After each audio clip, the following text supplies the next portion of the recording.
Hello दोस्तों, आज हम आप लोगों को विज्ञान में एक बहुत ही इम्पोर्टेंट टॉपिक है आनुवांशिक रोग। आनुवांशिक रोग में एक टॉपिक आता है वर्णांधता। वर्णांधता के बारे में बात करते हैं। वर्णांधता को अंग्रेजी में कहते हैं कलर ब्लाइंडनेस। अंग्रेजी में क्या कहते हैं? Colour blindness. अब देखिए ये होती क्या है वर्णांधता। वर्णांधता का अर्थ होता है वर्णांधता। इसको हमने दो शब्दों में तोड़ लिया, बायोलॉजी के अनुसार दो शब्दों में तोड़ लेते हैं।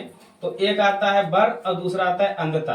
वर मीन्स क्या होता है? पुरुष। जैसे किसी महिला की शादी होने वाली होती है तो उसके लिए कोई दूसरा लड़का ढूंढते हैं तो उसके लिए वर कहते हैं।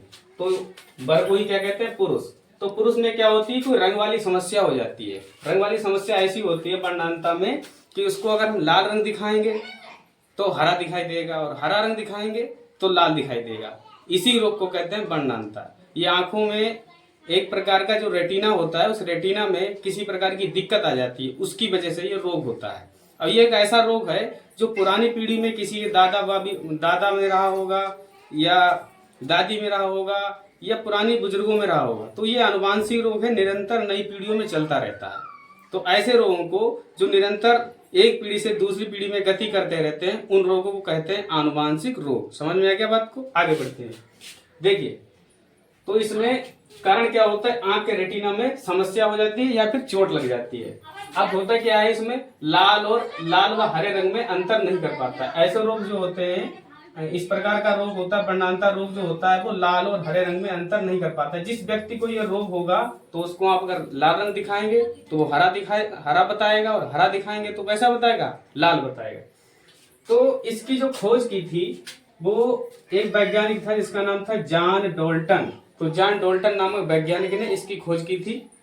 अच्छे से इसको याद कर लेना। बहुत एग्जाम में, सभी एग्जाम में पूछा जाता है कि वर्णांधता की खोज किसने की थी? तो जॉन डाल्टन नामक वैज्ञानिक ने की थी। ये आप लोग याद कर लेना। उसके बाद इसका जो जीन होता है वो एक्स गुणसूत्र पर स्थित होता है। इस टाइप का होता है इसका जीन, एक्स गुणसूत्र पर स्थित होता है।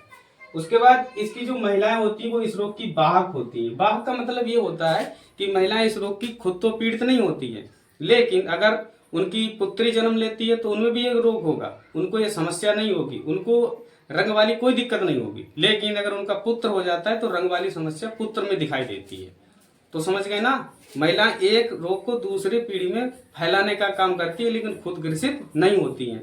अगर पुत्र होता है तो उसमें यह रोग दिखाई देता है, तो पुत्र ही इस रोग से पीड़ित होते हैं। आगे देखिए, मैंने लिख रखा है पुरुष इस रोग से क्या होते हैं? पीड़ित होते हैं। महिलाएं क्या होती हैं? वाहक होती है।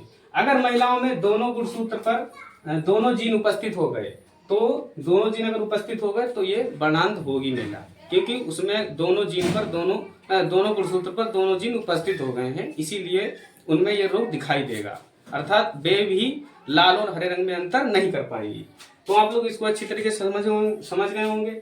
अब प्रश्न ये आता है, अभी तमाम प्रकार की परीक्षाएं होती रहती है, तो उसमें एक प्रश्न आया था कि वर्णांध पुरुष ट्रेन ड्राइवर की नौकरी क्यों नहीं कर सकता? उसका कारण यह है कि उसको आप लाल रंग दिखाएंगे तो हरा दिखाई देगा और हरा दिखाएंगे तो वो लाल दिखाई देगा। अर्थात वो ट्रेन की ड्राइवर की नौकरी नहीं कर पाएगा, क्योंकि उसे लाल दिखाई दे वो ट्रेन को स्टार्ट कर देगा, वो चला देगा।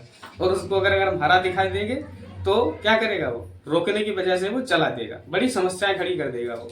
समझ गए? और कहीं पर भी अगर ट्रैफिक पुलिस लगी है तो अगर लाल बत्ती जल रही है तो रुकना चाहिए, लेकिन वो रुकेगा ही नहीं, क्योंकि उसे पता ही नहीं है लाल दिखाओगे तो हरा दिखाई देगा। तो इसी प्रकार की समस्या वाले जो लोग होते हैं तो उनमें ये ड्राइवर की नौकरी नहीं कर सकते, किसी ड्राइवर की नौकरी नहीं कर सकते। ट्रेन ड्राइवर की तो बात अलग है, अपने घर पे भी मोटरसाइकिल ना चलाएं जिनको ये कलर ब्लाइंडनेस का रोग है, क्योंकि ये बहुत खतरनाक रोग होता है। आगे इस रोग को हम ठीक नहीं कर सकते, इसकी कोई भी दवा नहीं होती है। ये क्या करेगा? एक पीढ़ी से दूसरी पीढ़ी में लगातार निरंतर चलता रहता है। अब आप लोग समझ गए होंगे, आनुवांशिक रोग का मतलब होता है वह रोग जो निरंतर पीढ़ी दर पीढ़ी लगातार नई पीढ़ियों में चलता रहता है, उसे कहते हैं आनुवांशिक रोग। वर्णांधता एक प्रकार का आनुवांशिक रोग है जिसमें महिलाएं इस रोग की वाहक होती हैं और पुरुष इस रोग से पीड़ित होते हैं। इस रोग में क्या होता है? लाल और हरे रंग में व्यक्ति अंतर नहीं कर पाता है। अब आगे हम लोग कल दूसरे रोग के बारे में बात करेंगे, जैसे हीमोफीलिया होता है, इसके बारे में कल बात करेंगे। जय हिंद, जय भारत।